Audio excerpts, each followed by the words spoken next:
Hello, my name is Meerah, and I'm a Lorekeeper, one of Yogg-Sothoth's libraries, and today I wanted to talk about Cynothoglys. In name, the god is known as Cynothoglys, the god without shape, the god of decompositions, the mortician god of both gods and men, the meta-mortician of all things. There is no fee demanded. The god will not mock your devotions and prayers, he whispered and whistled, nor will it be mocked. Then, stepping through the little doorway, I approached the primitive altar.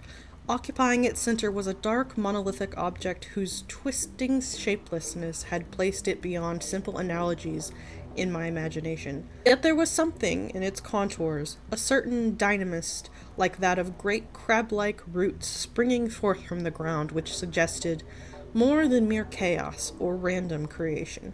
Perhaps the following statement could be more sensibly attributed to the mood of the moment, but there seemed a definite power somehow linked to this gnarled effigy, a gloomy force which was disguised by its monumentally static appearance. Toward the summit of the mutilated sculpture, a crooked arm-like appendage extended outward in a frozen grasp, as if it had held this position for unknown eons, and at any time might resume and conclude its movement. Cynothoglys first appeared in the short story The Prodigy of Dreams, written in 1986 by Thomas Ligotti. It would appear again in the 1997 story Sweet Demise by Peter Worthy, and then of course in the Call of Cthulhu role-playing game. She is also known as the Mortician god, she whose hand embalms, and Cthulhu's. Cynothoglys is considered to be a great old one. She is sadly not a very well-known goddess, and it seems that in ancient times only had a small cult in Italy. Her appearance is described as a shapeless entity who has an arm and hand in place of a neck and head, with which she catches those who summon her to bring them a painless, quick death. The ancient Romans had many minor deities, including one called Cloacina, a goddess who presided over the main sewer system in ancient Rome and was associated loosely with Venus and was worshipped for her healing and purification. In fact, a loose translation of the name Cloacina is the Purifier.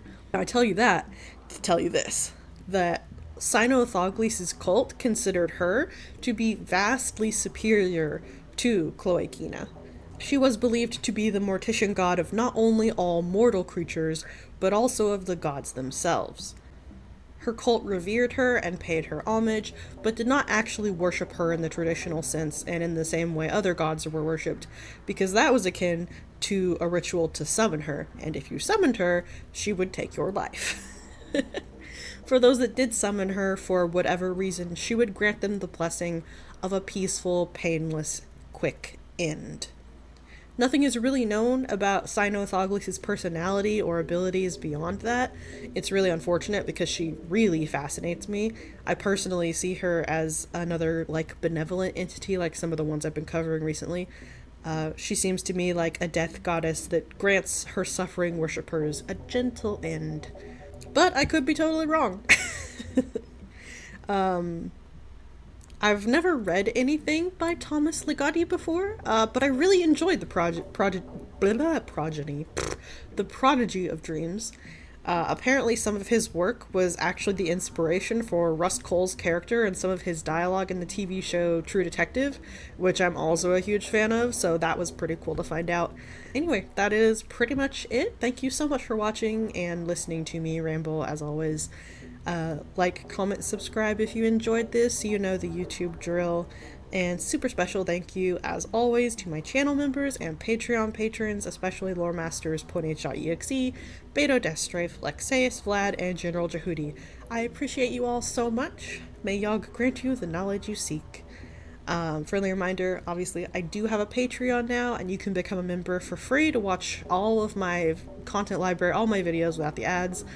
I don't have ad monetization here on YouTube. I don't even have the ability to turn them on, but YouTube puts ads on my videos anyway, and I hate that. So that's originally why I made the Patreon, is to have a second place to put stuff. If you do want to support me beyond just watching, you can become a member here on YouTube or a patron over on Patreon. My Lorekeepers get early access to new content by a few days, and their names in the credits. And anyway, I hope you all are doing well. Thanks again so much for watching, and I hope to see you all next time here in the library.